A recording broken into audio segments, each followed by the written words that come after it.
Hello student, dynamic शिक्षा channel में आपका स्वागत है। आज हम बात करने वाले हैं मोशन इन स्ट्रेट लाइन के अंदर लास्ट जो टॉपिक हमारा रहने वाला है वो है रिलेटिव वेलोसिटी। ठीक है, तो आज हम इस टॉपिक का डिस्कशन करने वाले हैं। तो यहाँ पर सबसे पहले समझने वाली बात यह है कि रिलेटिव वेलोसिटी होती क्या है। रिलेटिव वेलोसिटी का मतलब सिंपल सा है कि बॉडी की वेलोसिटी क्या हो गई, रिलेट होगी किसी दूसरे ऑब्जेक्ट से। सोचो कोई एक ऑब्जेक्ट या कोई एक बॉडी है जिसकी at time t equal to 0 पर वेलोसिटी v1 है, और ये after time t, right, after time t अगर हम बोलें ये t टाइम पर ये डिस्प्लेसमेंट इसने x डिस्प्लेसमेंट किया और इसकी वेलोसिटी इस पॉइंट पर ये पहुंच जाता है। मतलब ये ऑब्जेक्ट ए जो है ये यहाँ आ जाता है और इस पर अब वेलोसिटी इसकी हो जाती है at t equal to T, हम ये कह सकते हैं। तो ये हो जाएगी वेलोसिटी v1। तो अब ये v1 वेलोसिटी से यहाँ पर आ चुका है, मतलब उसकी वेलोसिटी क्या हो रही है, इंक्रीज हो रही है, ये v2 हो जाएगी। तो v2 वेलोसिटी पर वो पहुंच चुका है। सेम दैट कोई दूसरा ऑब्जेक्ट है, राइट, कोई हम दूसरा ऑब्जेक्ट मान के चलते हैं। तो ये अगर कोई ऑब्जेक्ट है b, और इसको मैं कुछ दूसरे कलर से दिखाता हूँ तो ज़्यादा आप रिलेट कर पाओगे। ये कोई ऑब्जेक्ट b है और इसकी t इक्वल टू 0 पर भी वेलोसिटी हम मान के चलते हैं कितनी है, v1 है। और आफ्टर टाइम t इसकी वेलोसिटी कितनी हो जाती है, इस पॉइंट पर ये पहुंच जाता है b, और यहाँ पर इस पॉइंट पर इसकी velocity at time t velocity हो जाती है v2। तो देखो, अगर हम वेलोसिटी को रिलेट करें तो यहाँ पर हम देख रहे हैं कि किस चीज़ से वेलोसिटी में गैप आ रहा है। देखो, टाइम से गैप आ रहा है तो हम ये बोलेंगे रिलेटिव वेलोसिटी क्या करती है। रिलेटिव वेलोसिटी ऐसी वेलोसिटी है जो किसी टाइम के रिस्पेक्ट में चेंज को शो करती है। ठीक है, कि ऑब्जेक्ट ए पॉइंट से यहाँ पर गया, ये वाली कोई बॉडी ए ये इस पॉइंट से इस पॉइंट तक जा रही है। तो इसमें जो चेंज आ रहा है इसके जाने में, तो ये कितने का आ रहा है, टाइम का चेंज है, राइट। टाइम पहले 0 था फिर t था। दूसरी बॉडी को अगर हम देखें तो वो बॉडी t इक्वल टू 0 पर यहाँ इस पोजीशन पे है। तो इतना गैप तो वो पहले ही आगे बढ़ी हुई है, राइट। तो उसकी स्पीड क्या हो गई है, यहाँ जाके t पॉइंट पर v2 हो गई है। तो अगर हम देखेंगे रिलेटिव वेलोसिटी तो हम बोलेंगे एक बॉडी की दूसरे के रिस्पेक्ट में कितनी वेलोसिटी होती है। ठीक है, अब इसको निकालने के कैसे तरीके, तो पहला थोड़ा एग्जांपल से समझ सकते हैं। देखो, तुमने कभी ऑब्जर्व किया होगा, अगर तुम कोई एक बस में जाते हो या बस में या ट्रेन में जाते हो, वैसे बस में और ट्रेन में ज़्यादा हम इसको ऑब्जर्व करते हैं, छोटी गाड़ियों में हम ज़्यादा ऑब्जर्व नहीं करते। तो अगर तुम्हारे पास कोई दूसरी गाड़ी चल रही है, राइट, दूसरी बस चल रही है, और वो सोचो ये तुम्हारी जो गाड़ी है ये v1 स्पीड से है और इसकी स्पीड कितनी है, v2 है, राइट। और तुम्हारी गाड़ी की जो स्पीड है वो ग्रेटर है v2 से। तो क्या लगेगा तुम्हें, जो यहाँ वाली गाड़ी है ना, ये तुम्हें क्या लगेगी, ये तुम्हें पीछे जाती हुई लगेगी, राइट।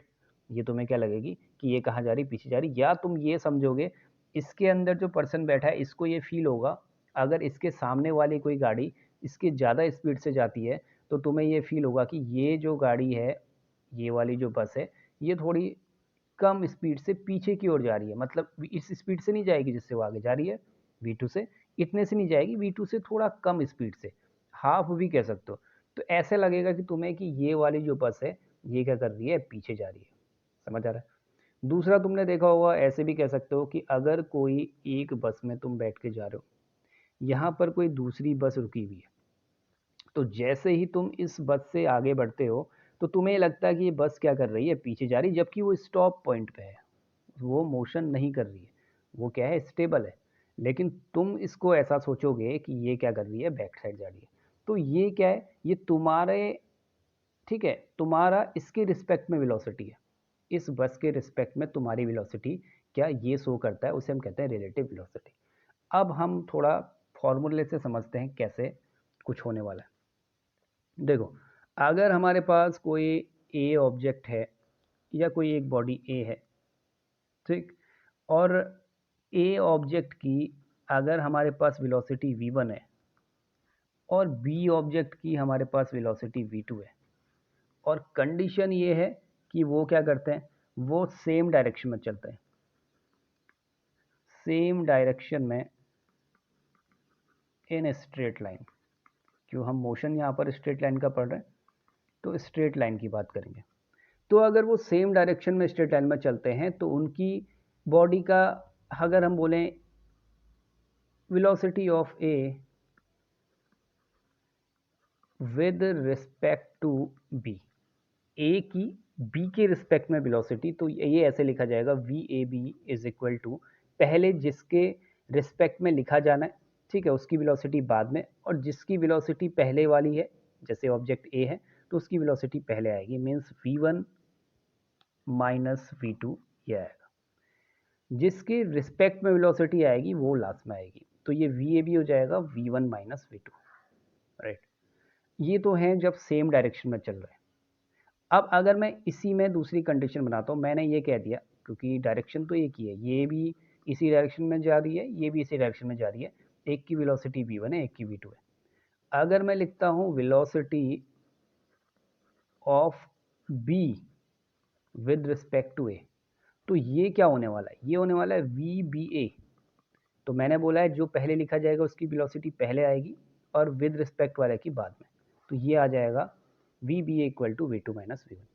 तो अगर सिंपल तुम्हें क्या करना है, अगर कोई ऑब्जेक्ट, दो ऑब्जेक्ट सेम डायरेक्शन में जाते हैं, राइट, अगर सेम डायरेक्शन में जाते हैं और एक की वेलोसिटी v1 होती है, एक की वेलोसिटी v2 होती है, तो जिसके रिस्पेक्ट में, ठीक है, जिसके रिस्पेक्ट में वेलोसिटी निकालनी है उसको लास्ट में लिखा जाएगा और जो पहले वाली आएगी वो आ जाएगी v1। तो ऐसे हम कह देंगे V A B equal to V one minus V two, मतलब वेलोसिटी क्या होती है, दोनों की माइनस होती है। समझ आ रहा है? जो रिस्पेक्टिव वेलोसिटी आएगी, जिसे हम रिलेटिव वेलोसिटी कहेंगे, वो हो जाती है एक दूसरे की माइनस। तो अगर सेम डायरेक्शन में चलती हैं तो वेलोसिटी जो होती है रिजल्टेंट वो माइनस होती है। अब हम चलते हैं दूसरे पॉइंट पे। दूसरा जो केस आएगा, सेकेंड केस को हम डिस्कस करेंगे। तो सेकेंड केस है, अगर वेलोसिटी ए ऑब्जेक्ट की v1 है, बी ऑब्जेक्ट की v2 है, और ये क्या कर रहे हैं, ये चल रहे हैं ऑपोजिट डायरेक्शन में, राइट। ए ऑब्जेक्ट चल रहा है ऐसे विद वेलोसिटी v1, बी चल रहा है ऐसे विद वेलोसिटी v2। तो अगर हम वी ए बी निकालेंगे, ए की velocity with respect to v, तो यहाँ पर क्या होने वाला है, देखो v1 तो मुझे पता है, पहले जो वेलोसिटी पहले है वो पहले लिखी जाएगी, माइनस, अब मैं v2 की डायरेक्शन, देखो v2 की डायरेक्शन क्या करूँगा, माइनस करूँगा, क्योंकि मुझे क्या करना है, मुझे क्या निकालना है, velocity A with respect to B निकालना है। तो जिसकी रिस्पेक्ट में निकाली जाती है उसकी वेलोसिटी को हम क्या करते हैं, उसी डायरेक्शन में लाते हैं जिस डायरेक्शन में पहली वेलोसिटी है। तो ये v2 इधर को शो कर रहा है, तो ये हो जाएगा माइनस v2। तो हम लिखेंगे v1 माइनस माइनस v2, तो ये आ जाएगा v1 प्लस v2, राइट। तो हमें ये पता होना चाहिए वेलोसिटी क्या करती हैं, ऐड करती हैं अगर डायरेक्शन क्या होंगी, अपोजिट होंगी। अगर मैं सिंपल अब velocity b with respect to a find करना चाहता हूँ, तो यहाँ पर मुझे पता है, मैंने इस वेलोसिटी को, अगर मैं इस डायरेक्शन को पॉजिटिव लेता हूँ तो इसको मैंने नेगेटिव लिया है, तो ये माइनस v2, और इसकी डायरेक्शन भी मैं चेंज करूँगा तो सेम दैट क्या हो जाएगा, माइनस v1। तो ये आ जाएगा माइनस v2 माइनस v1, ठीक है। तो ये आ गया velocity b with respect to a।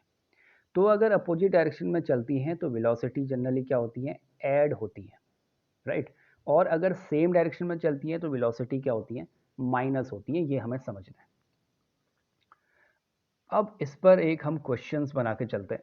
देखो क्वेश्चन कुछ ऐसा है कि दो कोई ट्रेन है, टू ट्रेन्स, एक T1 एंड एक T2 पैरेलल ट्रैक में चल रहे हैं। सोचो एक ट्रैक ये है और दूसरा ट्रैक ये है, तो एक ट्रेन T1 है, दूसरी ट्रेन T2 है, राइट।